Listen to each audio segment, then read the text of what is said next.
Hello and welcome everybody. My name is Comley-White. You with me, rocking at the movies, and we're going into episode 3, season 1 of Highlander TV series.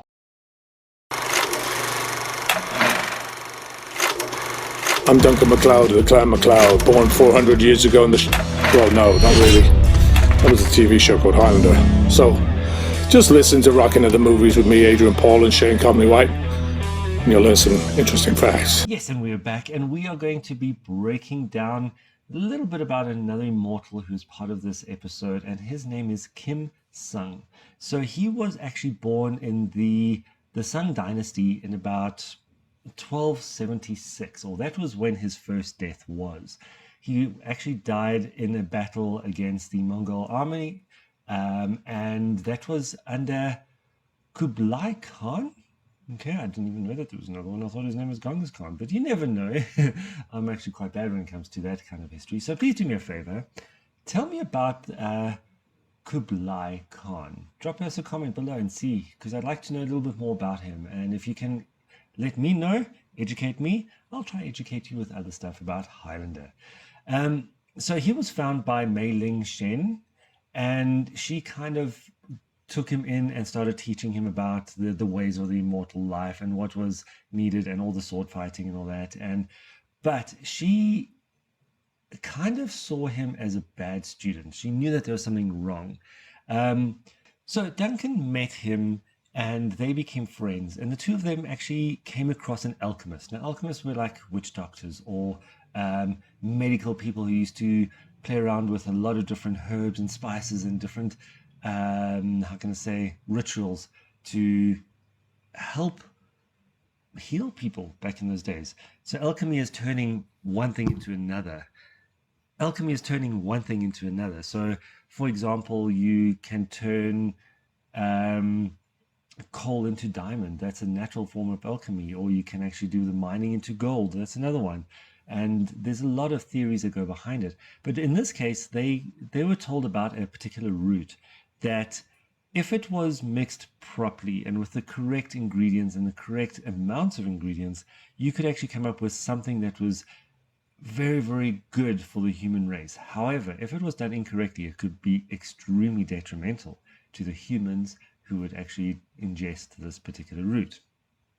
And that is basically what happened. It would cause injury and brain aneurysms and everything. And that is why in episode 3, in the first video, we spoke about Richie's friend who had these bruises on the side of his head because he had a brain aneurysm.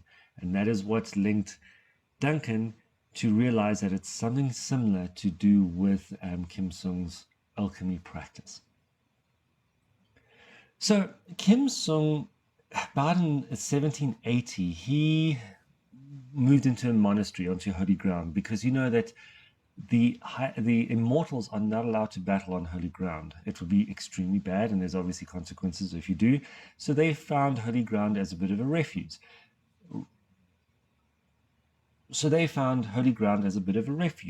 So Kiem Sun would stay on this holy ground and try perfect this particular alchemy practice with this particular root.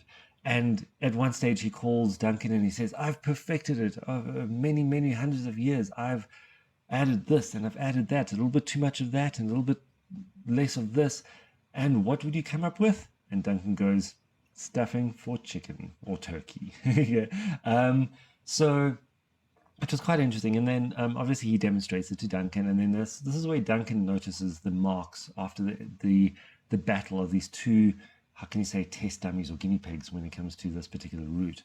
But then he starts realizing that Kiem Sun has one mindset in his brain, and that is just to perfect this particular route. And that's all he worried about. But Duncan warned him. He says, don't overstep.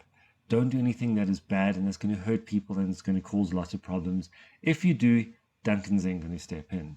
But he will protect him completely as long as he doesn't do any more damage to humans, because Duncan's a very caring person, like I keep saying, and he loves humanity and he loves humans and people as a whole, and he doesn't want anything bad to happen to them, so he'll do whatever he can to protect them. So now in about 1990, it takes you back to the US, and Kim is still in exile. He's busy living in a Shaolin temple, still trying to perfect his particular root concoction that he's come up with. And he also takes on an apprentice who, his name is Chu Lin.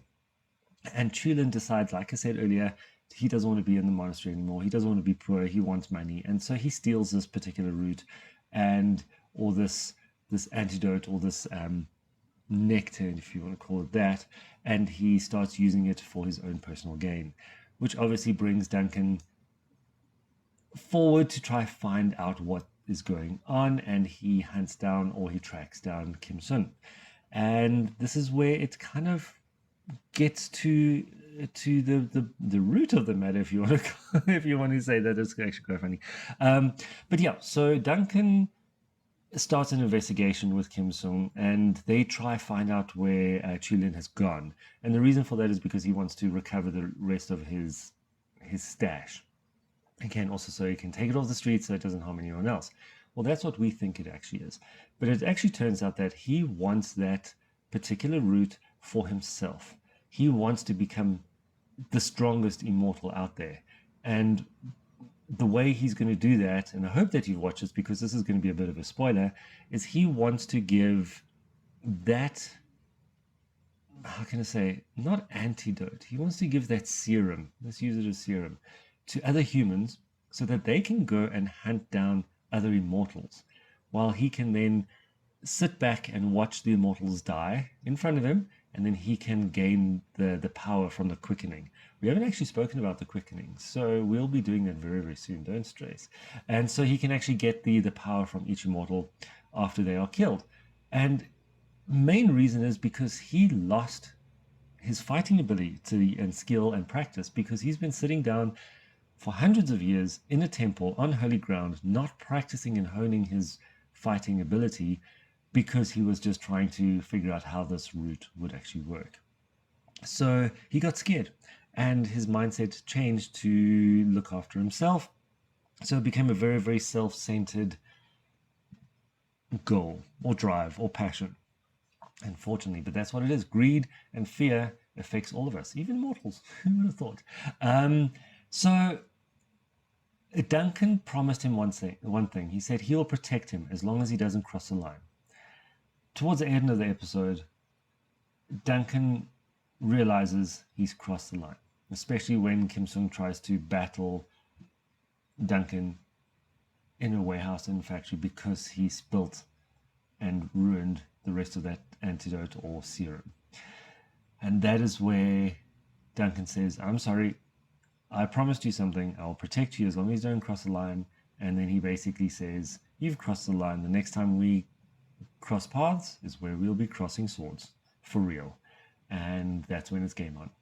So yeah, that's in a way where Kiem Sun is. So he obviously trained the Chinese way of sword fighting. So he's got a double-edged blade that the Chinese use.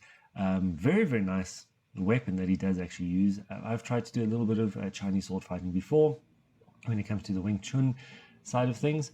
Not easy, but it is a single-handed weapon. It's double-edged. It's not that long. It's about the length of your arm. And it's a bit of a, how can I say, springy kind of sword. So it's not solid like the katana is. It's got a little bit of whip to it, and a lot of the training that you see, they'll actually move that sword in such a way where it kind of whips, and you get this whooshing sound and slapping kind of sound. I do remember when I was being taught one stage, I might do this incorrectly, so if I do, please don't hate me in the comments, but I remember holding the sword, and you had to put the one finger almost on your wrist like that when you're doing the sword motions, and it gave you so much more control and so much more strength, which was very interesting when I first saw that. And beautiful, beautiful artistry when it comes to that sword.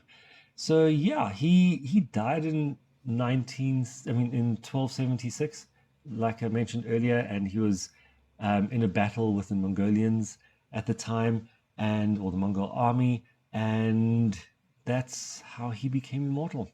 But unfortunately, his self-gain and his self-survival twisted his mind, and he went from trying to do something good for humanity, he actually became very greedy and self-centered.